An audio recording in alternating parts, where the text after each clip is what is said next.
बंगाल के बाहर बंगालियों की आम राय आज तक बहुत अच्छी नहीं रही है।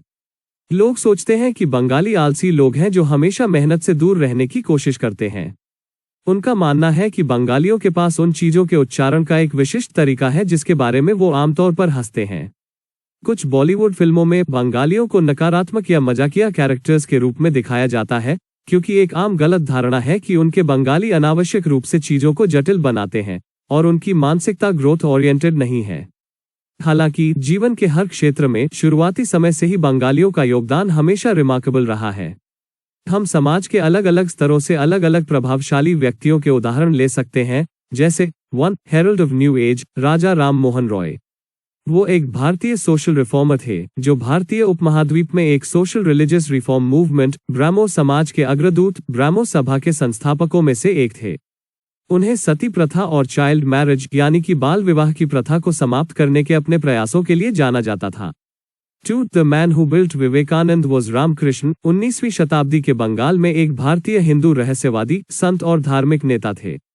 वो आमतौर पर बंगाली अभिजात वर्ग और धार्मिक हलकों में सम्मानित थे, जिसके कारण उनके मुख्य शिष्य स्वामी विवेकानंद ने रामकृष्ण मठ को पाया, जो मठवासियों और गृहस्थ भक्तों के लिए आध्यात्मिक प्रशिक्षण प्रदान करता है और रामकृष्ण मिशन को दान, सामाजिक कार्य और शिक्षा प्रदान करता है।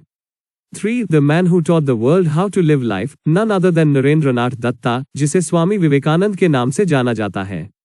वो भारत में समकालीन हिंदू सुधार आंदोलनों में एक प्रमुख शक्ति थे और उन्होंने औपनिवेशिक भारत में राष्ट्रवाद की अवधारणा में योगदान दिया। 4. Ocean of knowledge, Ishwar Chandra Vidyasagar. वो एक भारतीय शिक्षक और समाज सुधारक थे। बंगाली गद्य को सरल और आधुनिक बनाने के उनके प्रयास महत्वपूर्ण थे। उन्होंने बंगाली वर्णमाला और प्रकार को भी रैशनलाइज और सिंप्लीफाई किया, जो चार्ल्स विल्किंस और पंचानन कर्मकार द्वारा 1780 में पहली लकड़ी के बंगाली प्रकार को काटने के बाद से अपरिवर्तित बनी हुई थी। उन्हें बंगाली गद्य का फादर माना जाता है। 5. Curator of India's independence, none other than Netaji Subhash Chandra Bose, एक भारतीय राष्ट्रवादी थे जिनकी उद्दंड देशभक्ति ने उन्हें भारत में एक नायक बना दिया, लेकिन द्वितीय विश्व युद्ध के दौरान नाजी जर्मनी और इंपीरियल जापान की मदद से भारत को ब्रिटिश शासन से मुक्त करने के प्रयासों ने एक अशांत विरासत छोड़ दी। सम्मानित नेताजी, जिसका अर्थ है रिस्पेक्टेड लीडर, पहली बार बोस पर 1942 की शुरुआत में इंडिश लीजन के भारतीय सैनिकों और बर्लिन में भारत के लिए विशेष ब्यूरो में जर्मन और भारतीय अधिकारियों द्वारा लागू किया गया था। 6. God of Bengali literature, Rabindranath Tagore, एक बंगाली पॉलीमैथ थे, कवि, लेखक, नाटककार, संगीतकार, दार्शनिक, समाज सुधारक और चित्रकार। उन्होंने 19वीं सदी के अंत और 20वीं सदी की शुरुआत में कंटेक्सचुअल मॉडर्निज्म के साथ बंगाली साहित्य और संगीत के साथ साथ भारतीय कला को भी नया रूप दिया। गहन रूप से संवेदनशील, ताज़ा और सुंदर कविता गीतांजलि के लेखक, वे 1913 में साहित्य में नोबेल पुरस्कार जीतने वाले पहले नॉन यूरोपियन बने। 7. फादर ऑफ बॉटनी, आचार्य जगदीश चंद्र बोस। वो एक बायोलॉजिस्ट, फिजिसिस्ट, बॉटनिस्ट और साइंस फिक्शन यानी विज्ञान कथा के अर्ली राइटर थे।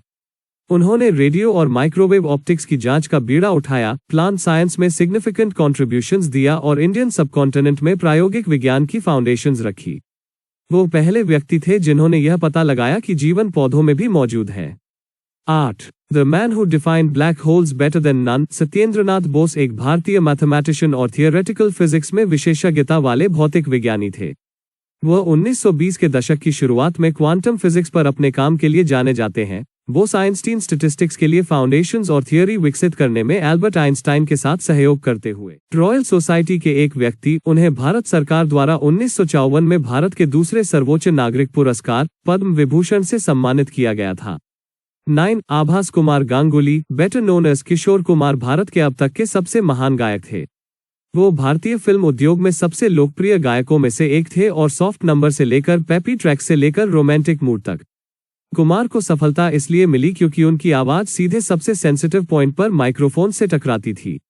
उन्हें व्यापक रूप से भारतीय संगीत के इतिहास में सबसे महान गायकों में से एक माना जाता है। भारत के लिए सचिन देव बर्मन या एस.डी. बर्मन और उनके बेटे राहुल देव बर्मन या आर.डी. बर्मन से बेहतर संगीतकार होने की संभावना बहुत कम है। 10. The Bengali who ruled the fashion industry, Sushmita Sen, एक भारतीय अभिनेत्री, मॉडल और मिस यूनिवर्स 1994 प्रतियोगिता की विजेता हैं। उन्हें पहले 18 साल की उम्र में फेमिना मिस इंडिया 1994 का ताज पहनाया गया था। सेन प्रतियोगिता जीतने वाली पहली भारतीय हैं और तब से उन्होंने मुख्य रूप से हिंदी फिल्मों में काम किया है। 11 Arun Kumar Chatterjee, better known as Mahanayak Uttam Kumar, एक भारतीय फिल्म अभिनेता, निर्देशक, निर्माता, गायक, संगीतकार और प्लेबैक सिंगर थे जिन्होंने मुख्य रूप से भारतीय सिनेमा में काम किया।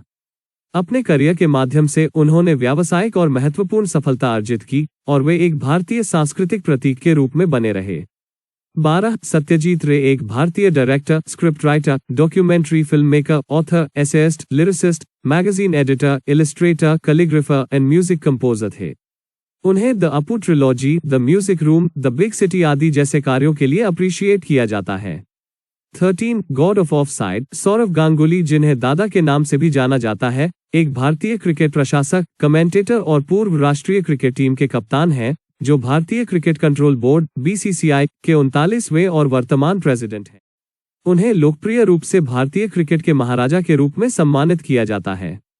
अपने खेल करियर के दौरान गांगुली ने खुद को दुनिया के अग्रणी बल्लेबाजों में से एक और भारतीय राष्ट्रीय क्रिकेट टीम के सबसे सफल कप्तानों में से एक के रूप में स्थापित किया। 14 अक्सर एक गलत धारणा है कि बंगाली फाइनेंस या व्यवसाय के किसी भी रूप में रुचि नहीं लेते हैं, लेकिन हमें इकोनॉमिक्स के फील्ड में बंगाल के नोबेल लॉरिएट्स को याद रखना चाहिए, जैसे अमर्त्य सेन, जिन्हें 1998 में आर्थिक विज्ञान में नोबेल मेमोरियल प्राइज और 1999 में भारत के भारत रत्न से कल्याणकारी अर्थशास्त्र में उनके काम के लिए सम्मानित किया गया था। उनके अलावा अभिजीत विनायक बैनर्जी ने ग्लोबल पॉवर्टी यानी वैश्विक गरीबी को कम करने के लिए उनके प्रयोगात्मक दृष्टिकोण के लिए एस्थर डुफ्लो और माइकल क्रेमर के साथ आर्थिक विज्ञान में 2019 का नोबेल मेमोरियल पुरस्कार साझा किया। बंगालियों की वजह से ही हम आज जो हैं वो हैं। अगली बार से कृपया स्वतंत्र भारत की ताज़ी हवा में सांस लेते हुए बंगालियों को धन्यवाद दें, या जब आप देश के प्रतिष्ठित क्लब्स और होटल्स में जा रहे हो, क्योंकि ब्रिटिश भारत में एक समय था जब इसे बाहर लिखा जाता था, dogs and Indians are not allowed, यानी कुत्तों और भारतीयों की अनुमति नहीं है। जब आप विस्की के एक ग्लास पर सेंटिमेंटल हिट्स बजाते हैं या आप ट्रेन के फर्स्ट क्लास कंपार्टमेंट में यात्रा कर रहे हैं, तो बंगालियों का धन्यवाद करें। अंत में हमें जीवन और हिंदू धर्म का सही अर्थ बताने के लिए भी उनका धन्यवाद करना चाहिए। जब हम देखते हैं कि हमारी विधवा बहनों को दूसरा जीवन मिल रहा है और उन्हें आग में नहीं डाला जा रहा है। बंगाली हमेशा पास्ट लॉरेंस पर जीना पसंद नहीं करते। वे हमेशा उस मौके पर खड़े होते हैं जब देश को उनकी सबसे ज्यादा जरूरत होती है। वो डोर्मेंट वोल्केनोज की तरह है। आप उनसे नफरत कर सकते हैं, लेकिन आप उन्हें अनदेखा करने की गलती नहीं कर सकते। आप अपना पहल करें और इस वीडियो को अपने करीबी दोस्तों और रिश्तेदारों के बीच शेयर करें, लोगों के बीच जागरूकता विकसित करने और एक समुदाय के प्रति कृतज्ञता की भावना विकसित करने के लिए, जिसके प्रति दुनिया का दृष्टिकोण पूरी तरह से अलग होना चाहिए।